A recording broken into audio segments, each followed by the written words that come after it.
Alhamdulillah wassalatu wassalamu ala asyrafil anbiya sayyidina Muhammadin wa ala alihi wa sahbihi ajma'in. Rabbi shrah li sadri wa yassir li amri wahlul 'uqdatam min lisani yafqahu qawli. Amma ba'd. Assalamualaikum warahmatullahi ta'ala wabarakatuh.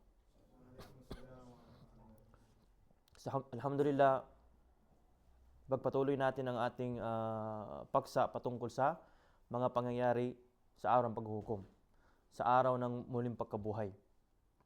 So, last time na discuss natin yung paglilitis, di ba? Paglilitis, which is yung hisab, at na-discuss din natin additional sa hisab, mayroon pang tinatawag na qasas o ikhtisas. Ibig sabihin yung paniningil. Kaya paniningil, ikhtisas o kaya qasas, yung pagbigay hustisya. Isa lang yun. Okay? Paniningil o kaya pagbigay hustisya. Pagbigay ng Allah subhanahu wa ta'ala ng hustisya sa bawat nilalang. So, hanggang sa na-discuss natin yung kung paano ang mga hindi mananampalataya ay papuntahin o kaya dadalhin patungo sa pintuan ng impyerno. Di ba? Na-discuss natin yun, kung paano yun, in details, kung anong mangyayari. At in addition, in-explain natin kung bakit valid, di ba? Valid ang tinakda ng Allah subhanahu wa ta'ala na mangyayari sa mga hindi nananampalataya kay Allah. Di ba?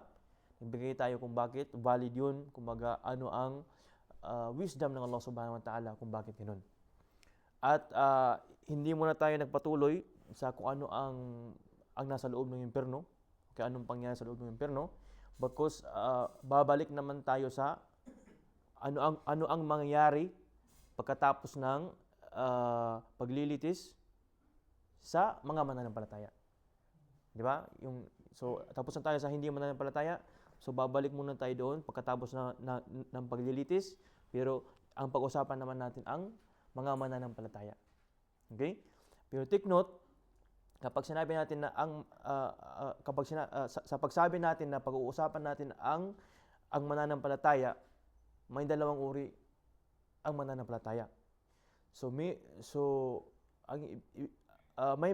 mga mananampalataya na kahit sa panloob nila, sila din ay mananampalataya. Pero may mga mananampalataya na sa panlabas lang nila, sa panloob hindi.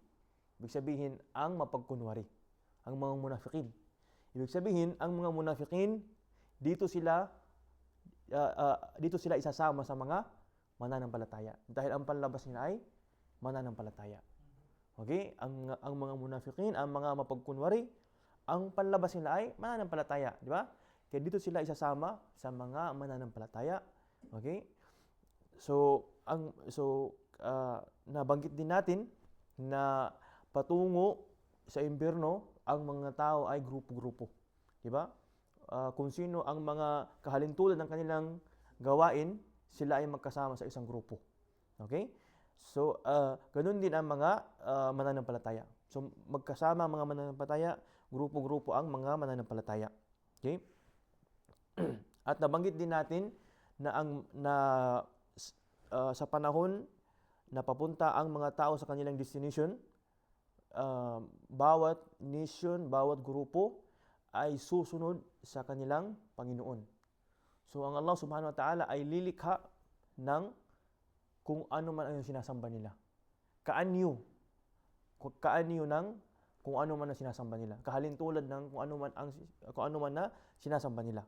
Tapos maliban lamang sa mga Muslim. So yung mga Muslim hindi natin na-discuss last time, di ba?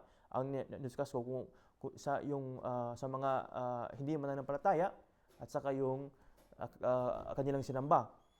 Sa Muslim naman, ang sitwasyon nila iba. Sa Muslim naman, ang Allah subhanahu wa ta'ala ay magpapakita sa mga Muslim sa ibang anyo.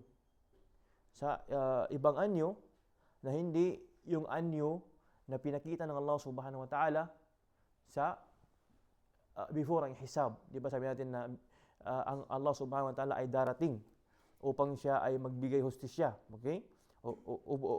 Upang siya ay maglilitis, mag-imbestiga sa mga tao. So pagdating Allah subhanahu wa ta'ala, ang Allah ay makikita ng tao. Okay? Sa anyo na kanyang nais. So ngayon, sa panahon na ito, ang Allah naman ay magpapakita sa ibang anyo na hindi ganun. So ngayon, yung mga mananampalataya, nakaalis na. Kasi ang Allah subhanahu wa ta'ala systematic.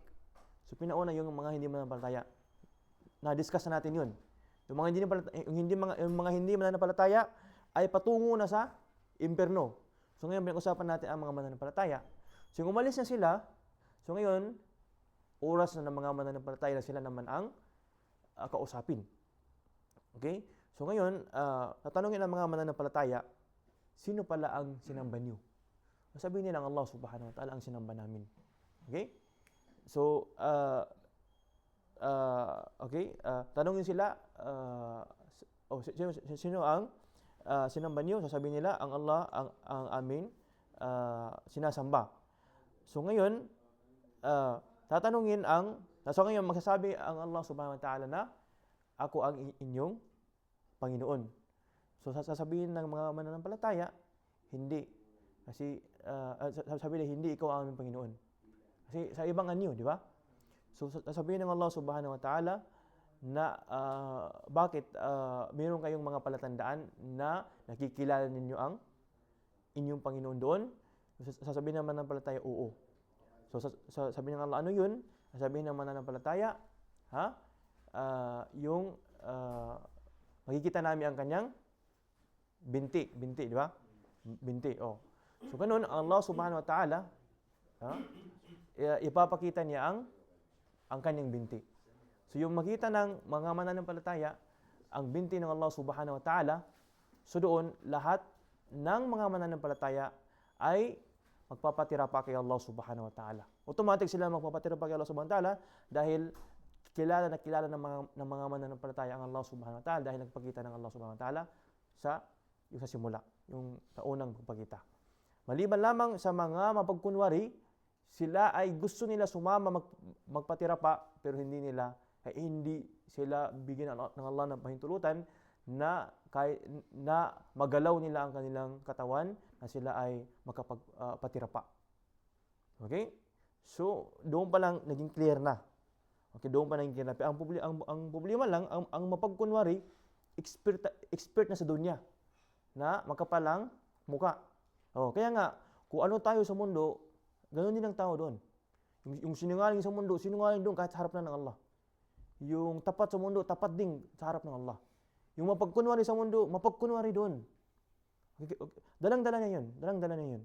So doon, makapal pa din yung mukha niya. Kaya hindi siya nakapagpatira pa, hindi siya tatakbo. Kumbaga, wala na.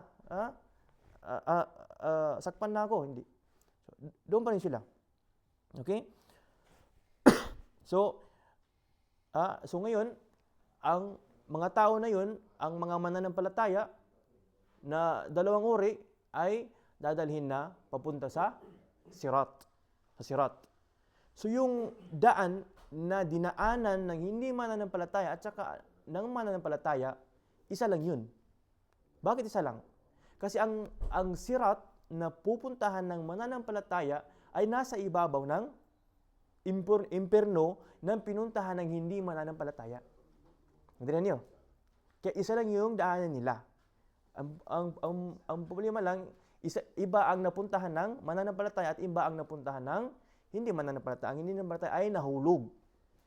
Which is, explain natin mamaya. So, dito muna tayo sa yung daan na patungo sa sirat. Yung daan na patungo sa sirat, para natin malaman mga kapatid, ito ay madilim. Ito ay madilim. Kaya, yung tinanong ni Aisha radhiyallahu anha ang Prophet sallallahu alaihi wasallam, ayna yakunu an-nas yawma tubaddalu al-ard ghayra al-ard samawat, saan maruroon ang mga tao sa panahon na mabaguhin na ang lupa, ibig sabihin ang araw paghukom. Sabi ng Prophet sallallahu alaihi wasallam, hum fi dhulmati dun al-jisr. So sila ay maroroon sa lugar na madilim bago ang tulay. Anong tulay na 'yon? Tulay sirat, kasi ang kahulugan ng sirat literally ay ang kahulugan ng sirat literally ay daan. Pero sa Islam ay tulay. Daan o tulay, di ba? Ang tulay daan naman. Okay. So, meron na nito parang something technical. Kadiliman. Di ba, ang araw ng paghuhukom, ang araw, ang sun, ay malapit sa ulo ng tao. So, bakit dito ay kadiliman? So, ayon sa pagkaintindi ng mga scholar, sa pagbagay-bagay ng mga scholar sa mga dalil, so, sabi nila, kasi ang araw ng paghuhukom na-divide into mawqif at saka after ng mawqif. Yung mawqif, kumbaga tinatawag, kumbaga yung paghaharap, kumbaga paghaharap. So ito, pagkatapos na ng paghaharap, di ba? Natapos ang paglilitis. So natapos na yung pagharap. Ngayon, papunta na sa jaza, papunta na sa gantimpala. Imali dyan na may manar, di ba? Either paraiso o impierno. Kasi tapos na ang pagharap. Tapos na yung mawqif, tapos na yung matinding pagtayo. Mawqif. So sa mawqif, doon yung malapit ang araw. Sabihin hindi madilim. Okay? Tapos pagkatapos ng mawqif, pagdaan ng tao sa mizan, natapos ang mizan, natapos na ang paglilitis, doon madilim. Doon yung madilim. Tingnan niyo. Kaya sinabi na madilim bagong tulay. Ngayon bro, kapag sinabi madilim, ito rin ay nagdagdag ng takot sa atin. Bakit? Nagbibigay ng takot sa atin. Bakit? Ulitin ko ang sirat ay nasa ibabaw ng impierno. So, bago ka tatayo sa sirat, nasa katapusan ka ng bangin. Nasa katapusan ka ng lupa. Nasa bangin ka. Ngayon madilim, paano mo makikita ang bangin?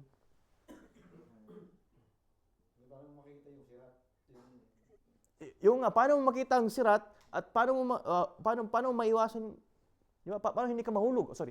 Paano mo makita ang sirat para hindi ka mahulog sa impierno? Nandiyan niyo. So, tayo naman mananampalataya, mahirap 'yun, di ba? Oh.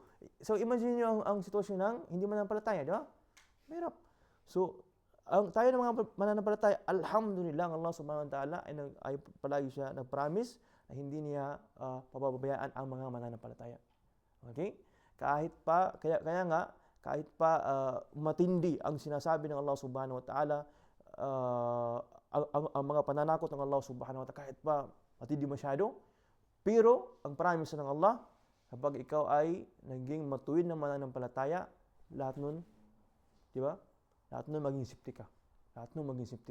Yun lang ang gusto ng Allah subhanahu wa ta'ala. Kahit pag matindi, mabigat na yung salita ng Allah subhanahu wa ta'ala, mag-focus ka lang sa mga asbab, mga sanhi, mga bagay na maging ligtas ka. Huwag mo na isipin yung napakalaki ng problema tapos magkakaroon ka ng problema. Na magpa-discourage sa iyo. Okay? Mag-focus ka lang sa kung paano mo gawin yung mga bagay na maging ligtas ka sa iyon. Doon, okay? So, alhamdulillah, ang Allah subhanahu wa ta'ala, bibigyan niya ang mga mananampalataya, yung dalawang uri na mananampalataya, ng liwanag. Bibigyan niya ng liwanag.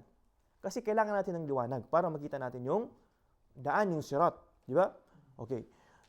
So, bibigyan ng Allah ang mananampalataya ng liwanag at sinabi sa hadith, yu'tihim nurahum ala qadri a'malihim. So, bibigyan ang mananampalataya, bawat mananampalataya, ng liwanag ayon sa bigat ng kanyang mga gawain. So the more na mas marami ang nagawa mo ng ibada, the more na mas malakas ang iyong liwanag. The more na mas malakas ang iyong liwanag. Okay? Kaya may mga tao na sa oras na yon, mayroon silang liwanag na sa laki ng bundok. Laki ng bundok. Ganun yung liwanag nila. Ibig sabihin, makikita nila yung malayo. Kasi matindi ang liwanag nila. Okay? May mga tao na ang liwanag nila mas maliit pa sa ganun. Binanggit sa hadith. May mga tao na ang liwanag nila parang kahoy ng dates. Okay?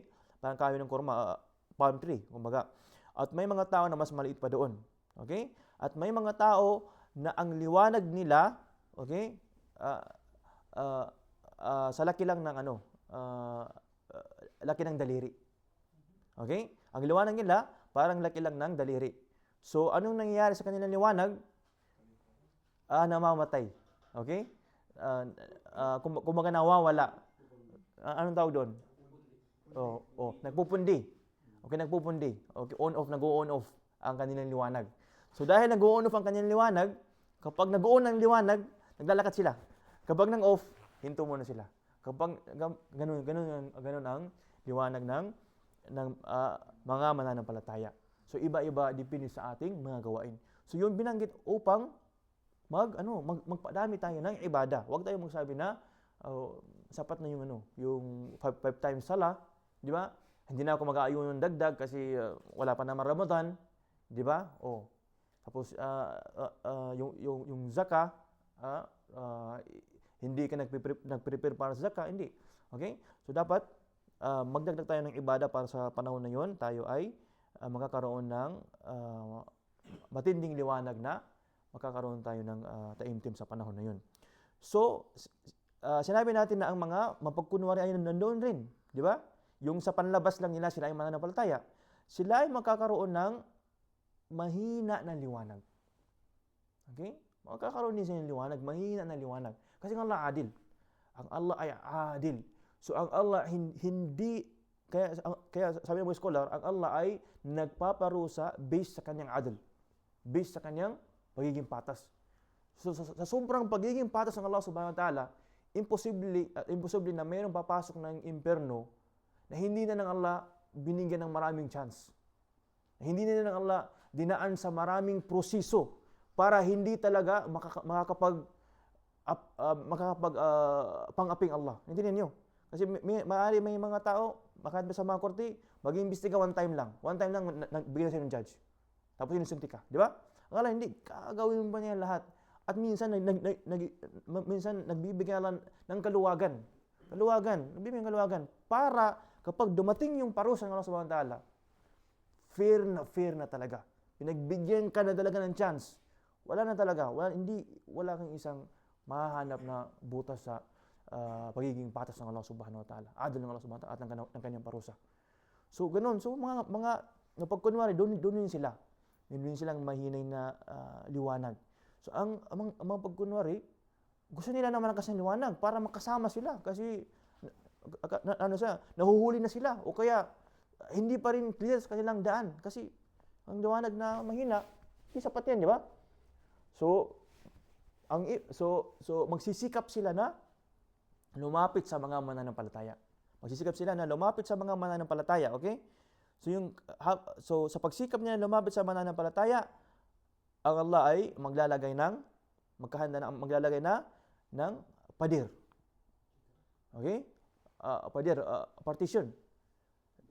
Barrier ng mga harang sa pagitan ng mga mananampalataya at sa pagitan ng pagkunwari. Tunay ng mananampalataya sa pagkunwari. Ibig sabihin, bawat lapit niya, harang. Huwag ka lumapit. Bawat lapit niya, harang. Okay? Batinuhu fihi rahma wa zahiruhu min qibalihi al-adab. So, sa side ng mananampalataya, awa, rahma.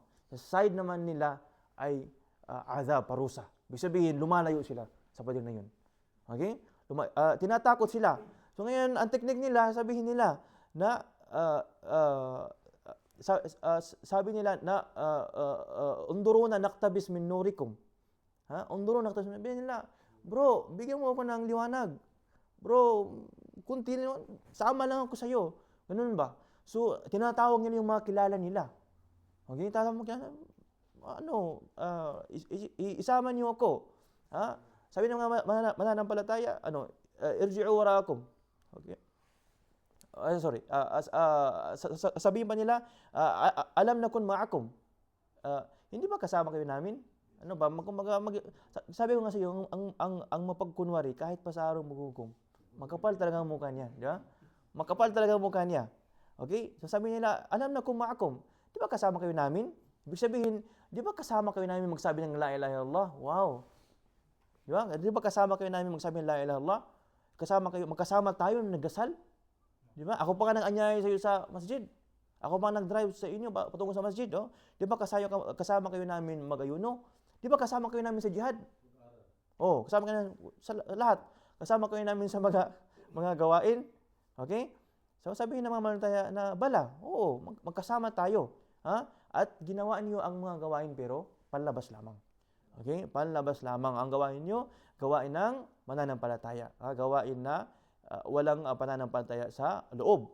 Kaya sabihin nila, fatantum anfusakum wa tarabbastum wartabtum. Okay? Ang sabihin nila ay ipinahamak ninyo ang iyong sarili. Naghihintay lamang kayo na dumanas ng kamalasan ang mga Muslim at ang kanyang sugo. Yun yung sa puso nila actually. Ha? Yung sana may mangyari sa kanila, sana may mangyari sa kanila. Magdadasal yan, pero isip niya, sana ganun, sana ganun. Okay? May naisip masama. Okay? At nagkakaroon kayo ng pagdududa sa katotohanan. Nagkaroon kayo ng pagdududa sa Islam. Sabi na, yun kasi ang kalagayan ninyo. Ha? Wagharratkum al-amani. Wagharratkum al-amani. Ha? Inakala ninyo na okay lang yan. Tagumpay rin kami. Hindi lang kayo, tagumpay rin kami. Okay lang yan. Bukas na ako magseryoso. Ganun ba? Bukas na ako magseryoso. Bukas na ako sasama. Hatta ja'a amrullah. Hanggang sa dumating sa inyo ang kamatayan. Okay? So sabi ng Allah, فَالْيَوْمَ لَا يُؤْخَذُ مِنْكُمْ فِدْيَةٌ وَلَا مِنَ الَّذِينَ كَفَرُوا. So ngayon na wala na. Okay? Wala kami tatanggapin mula sa inyo na kahit anuman na magliligtas sa inyo. Okay? So yun yung sitwasyon ng mapagkunwari. So hindi sila magkakaroon ng sapat na liwanag. At hindi nila kaya kumuha o kaya sumama sa mga may malaking liwanag, may malakas na liwanag. Okay? So doon pa lang nakakaroon na sila ng kunting parusa pa. Nakakaroon na sila ng parusa. So ngayon, hanggang sa darating ang mga tao sa sirat. So ang sirat ay yun ay ilalagay ng Allah subhanahu wa ta'ala sa panahon na yun. So yun ay ilalagay palang ng Allah subhanahu wa ta'ala sa panahon na yun, ang sirat. So ang sirat ay daan sa literal o kaya yun ay tulay ang sirat. Okay? So ang sirat, kaya sinabi natin, ito ay sa ibabaw ng impyerno. Sa ibabaw ng impyerno. Okay. At ang kaniyang sunod ay ano? Anong ang sunod ng sirat? Paraiso. Kaya sabi ng mga scholar, ang sirat ay sa pagitan ng impyerno at paraiso, ngunit ito ay sa ibabaw ng impyerno. Sa ibabaw ng impyerno. Okay. Sino ang pinakaunang dadaan sa sirat? Okay? Ang propeta Muhammad sallallahu alaihi wasallam at ang kaniyang ummah. At ang kaniyang ummah, sila ang unang dadaan sa sirat. Ang propeta Muhammad sallallahu alaihi wasallam at ang kaniyang ummah ang unang daraan sa sirat. Okay? At pagdating doon sa sirat, walang magsasalita. Okay? Walang magsasalita, sobrang takot. Sino pa yung makakapagsalita? Yung isang maling galaw, dangulog ka na. So walang magsasalita, maliban lamang sa mga propeta. Sabihin nila, Allahumma sallim, sallim. Allahumma sallim, sallim. Mga propeta magsasabi, Allahumma sallim, sallim. Salim, salim, ibig sabihin, Ya Allah, make me safe, make me safe. Oh. So, humingi pa sila doon ng proteksyon, humingi pa sila ng maging safety. Ang mga propeta, sila lang makakapagsalita, Allahumma sallim, sallim, Allahumma sallim, sallim. Okay? So, ano ang itsura ng sirat? So, ang itsura ng sirat, kung pag-usapan natin yung sirat mismo, yung daan mismo, yung tulay mismo, ang itsura na ay, ito ay, number one, madulas. Okay? Kahit hindi na madulas, ito ay napakanipis. Ito ay napakanipis. Okay? Sabi ng mga scholar, mas manipis pa sa buhok, parang blade. Okay? Yung pinakamanipis na blade, parang ganun. Oh. So, ganun, napakanipis niya at madulas pa. Okay? Ginawa pa ng madulas na samantala, manipis na masyado. So, ganun katindi yung sirat. Ngayon, ibig sabihin, kahit mayroon ka palang napakalaking liwanag, makikita mo pa yung sirat, makikita pa ng mata mo, kahit kahit malaki na masyadong liwanag dala mo. So, ganun katindi yung sitwasyon. Kaya sabi ng mga propeta, Allahumma sallim, sallim. Ang problema, hindi lang ang sirat ang pinoproblema mo doon. na nasa ibabaw ng impyerno. Ang problema doon, mayroong khatatif, mayroong mga hooks. Sa kanan, sa kaliwa, may mga hooks. Tapos, ang hooks na yun, hindi hooks na hindi hooks na madulas, hindi. Hooks na ang tawag doon, may tinik. May tinik na matibay. Hindi tinik lang ng tanim. Mga tinik na parang bakal. Matulis na tinik. So, may hook at mayroon pang mga tinik. Ibig sabihin, kapag maano ka talaga, matamaan ka nun, kung hindi ka mahila, kakaroon ka ng sugat. Kung hindi ka naman mahila, kakaroon ka ng sugat. Okay? Kung hindi ka naman mahila, kakaroon ka ng sugat. Okay? So, ganun yung description ng sirat itself at saka yung sitwasyon ng sirat. Nasa ibabaw ng impyerno at mayroong mga hooks doon. Mayroong mga panghila. Okay? Ngayon, ang mga tao ay daraan na sa sirat. Dapat daraan sa sirat. Kasi sabi ng Allah subhanahu wa ta'ala, wa in minkum illa wariduha. Walang sino man sa inyo maliban lamang sa daraan sa sirat. Okay? Daraan sa sirat talaga. Okay? So, kaya ang big sabihin doon, daraan sa ibabaw ng impyerno. Okay? Lahat daraan sa ibabaw ng impyerno. Okay? Daraan sa ibabaw ng impyerno, makakapasok, or kaya daraan sa ibabaw ng impyerno, hindi makakapasok. So, yung mga kufar, kakapasok, na hindi mga kufar, sila ay nasa ibabaw lamang ng impyerno. Okay? So, ngayon, sa pagdaan nila, iba-iba ang kanilang bilis. Di ba? Mayroon yung kalamhil basar. Okay? Kislap mata. Mashallah, lamhil basar. Nandoon na nandoon na sa anong tawag niyo? Sa dulo. Nandoon na sa dulo ng sirat. Okay? At hindi nga natin alam kung gaano kahabang sirat. Di ba? So may mga tao na ang bilis nila, bilis ng isang kislap mata. May mga tao na parang kidlat. Okay? Ang kidlat, mabilis rin yan, di ba? Di ba? Speed of light. Mabilis yan, di ba? Wala pa tayong mga machine na speed of light. Wala pa. Okay? Si Sonic pa lamang. Speed of light. So, ay, meron na pala. Talo pala ako. Tama, yung fiber pala. Speed of light. Nababaguhin ko na, i-post ko ng video. Okay. Pang-apat, parang kabayo. May mga tao na parang kabayo o kaya yung mga hayop na malakas tumakbo, ganun yung bilis nila. At may mga tao naman na sila ay tatakbo talaga. Kung ano ang speed ng pagtakbo, ganun din sila tatakbo sa ibabaw ng impyerno. Iwan ko kung pwede ba malagyan ng ating paa ang sirat. At tandaan mo ang size natin doon. Malaki. Kung ito palang na paa, mahirap na sitwasyon. Paano ba yung napakalaki natin sa panahon na yun? Tapos daraan sa sirat. Tapos tatakbo ka lang. So paano pa yung tao na maglalakad? At paano pa yung tao na anong tawag dito? Ang taong gagapang. Imagine yung taong gagapang. Taong gagapang. Ang laki ng katawan. Gagapang. Kahit mo mag-diet ka, wala na doon. Malaki na ng katawan mo. Paano yan? So, at ang bilis ng tao, bilis ng tao, nagdidepende sa kanyang mga gawain. Anong wisdom? Bakit nagdibilis ka ng gawain? Para ikaw ay magsikap magdagdag ng gawain. Magsikap magdagdag ng iyong gawain. Maging hindi sapat sa iyo ang araw-araw mo na gawain. Hindi. Bawat araw, sikapan mo na madagdagan mo ng kaysa sa nagawa mo kagabi. Mas madagdagan mo pa. Okay? So ang mga tao na daraan sa sirat may tatlong kalagayan.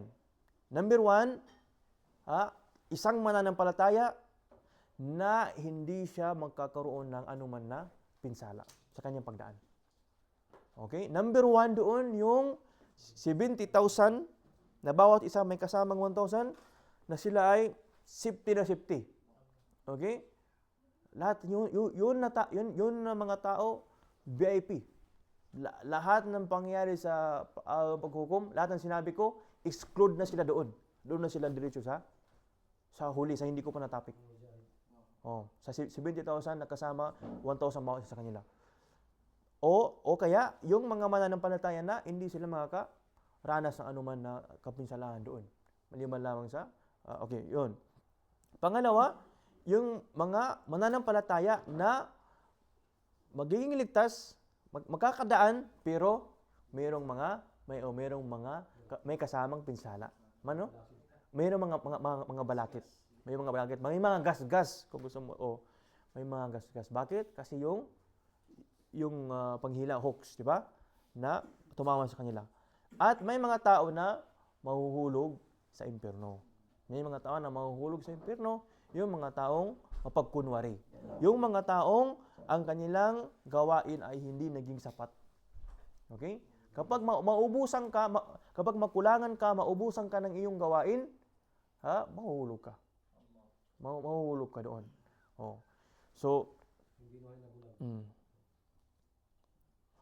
So, at ang mga mananampalataya, bakit mahuhulog sila? Okay? Kasi ang mga ang mga pagkunwari, bakit sila mahuhulog? Dahil ang Allah Subhanahu wa Ta'ala ay papatayin niya ang kanilang ilaw pagdating sa sirat. Pagdating sa sirat, papatayin ng Allah Subhanahu wa Ta'ala ang ilaw ng mga mapagkunwari. So kaya mahuhulog doon ang mapagkunwari. Sabi ni Imam Ibn Rajab rahimahullah, so lahat daraan sa sirat maliban lamang sa musyrikun, sa mga nagtatambal kay Allah Subhanahu wa Ta'ala. Ibig sabihin sa mga hindi mananampalataya o kaya kasama niya ang nagtatambal kay Allah Subhanahu wa Ta'ala. Okay. Okay, isang din, okay. So ito, skip ko muna ito na part para hindi natin makuha ang oras ng next. Okay. Kumakain pa? Okay. Okay. Okay. So ngayon, tapos na tayo sa sirat, Tapos na yung sirat. Ang pinakamalaking araw sa sirat, tayo ay dagdagan natin ang ating mga gawain para maging mabilis, magaan ang ating pagdaan sa sirat. Inshallah. Lahat natin. Pagkatapos ng sirat, mayroon naman paglilitis. Pagkatapos ng sirat, mayroon naman paglilitis. Okay? Pero, ang paglilitis na yun, pagkatapos ng sirat, mayroon naman paglilitis. Okay? Di ba tapos ang paglilitis? So, pagkatapos ng sirat, mayroon naman paglilitis. Di ba ang naiwan na lang ang mga mananampalataya? Oo. So, pagkatapos ng sirat, mayroon naman paglilitis at mayroon naman pangalawang tulay. Ang sirat ay tulay, di ba? Mayroon naman pangalawang tulay. So, mayroon naman paglilitis at mayroon naman pangalawang tulay. So, ano ang purpose ng pangalawang paglilitis o kaya pangalawang tulay? Okay? So, yun ay para lamang sa mga mananampalataya na nakadaan na. Kasi may talatang Allah Subhanahu wa Ta'ala na sabi ng Allah Subhanahu wa Ta'ala, وَنَزَعْنَا مَا فِي قُلُوبِهِمْ مِنْ غِلٍّ وَنَزَعْنَا مَا فِي صُدُورِهِمْ مِنْ غِلٍّ. Okay? So, Allah Subhanahu wa Ta'ala, okay, bago makapasok ang mga mananampalataya sa paraiso, okay, وَنَزَعْنَا مَا فِي صُدُورِهِمْ مِنْ غِلٍّ إِخْوَانًا عَلَى سُرُرٍ مُتَقَابِلِينَ. Ang Allah Subhanahu wa Ta'ala, siya ay nagtakda na bago ang mga mananampalataya, mga taga-paraiso, makakapasok ng paraiso, dapat wala nang maiiwan na sakit loob. Sakit loob. Engineer natin, sakit loob. Sama ng loob. Sama ng loob. Okay, mas mainam sabihin sama ng loob kasi ang mga mananampalataya, ano naman sila, ligtas sa sakit ng loob. Sama ng loob. Okay, so, ang mga taga-paraiso dapat, bago sila pumasok sa paraiso, wala silang maiiwan na sama ng loob. Kasi bakit pala may naiiwan na samang loob? Kasi minsan, kahit pinatawad mo ang tao, pero gusto mo pa rin sakalin. Minsan, di ba ganun?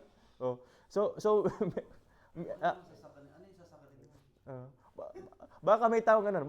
Minsan, kahit pinatawad mo ng tao, pero parang mayroon pa rin naiiwan sa puso mo. Di ba? Pinatawad mo na siya, pinatawad mo na siya, pero wala ka ng pera. Kasi ang pera ninakaw niya. Di ba? Pinatawad mo na siya, pero nawalan ka na ng pera at hindi siya makapagbayad. So, ano nangyari sa puso mo? Meron pa rin na di ba? Kumbaga, sarap pa rin sa kalin, di ba? Permiso pa rin. So, nangyayari yan sa mga mananampalataya na kahit mabuti sila, kahit pinatawad na nila, pero minsan may naiiwan na sabihan tuldok. Sabihan tuldok na lang. Alikabok na bigat. Sabihan bigat. Piklat. So yung ganun, dapat talaga mawawala. Kasi pagdating sa loob ng paraiso, tunay na kapatiran. Tunay na kapatiran yung maximum na ng kapatiran. Solid na talaga. Okay? Okay. Okay. So kaya nga doon merong paglilitis, merong paniningil at merong pagbigay hustisya. Pero siyempre maging magaan dahil lahat naman ay mananampalataya. Maging magaan. It's either papasaluhin niya o ibibigay ng Allah subhanahu wa ta'ala ang karapatan ng bawat isa hanggang sa maging satisfy ang both side. Maging satisfy ang both side at sila ay magsasama patungo sa paraiso. Patungo sa paraiso. So yan ang pangalawang paglilitis, which is para lang sa mga mananampalataya, at on the same time doon sila sa ibabaw ng pangalawang tulay. Pangalawang tulay, wala na tayong description sa pangalawang tulay. So pagkatapos nun, inshallah ay makakapasok na sila sa paraiso inshallah. So hanggang dito lang yung ating topic. Next time, i-topic natin pag-usapan natin ang paraiso at saka ang impyerno. Wa ilahuna wa salamu alaykum wa rahmatullahi ta'ala barakatuh.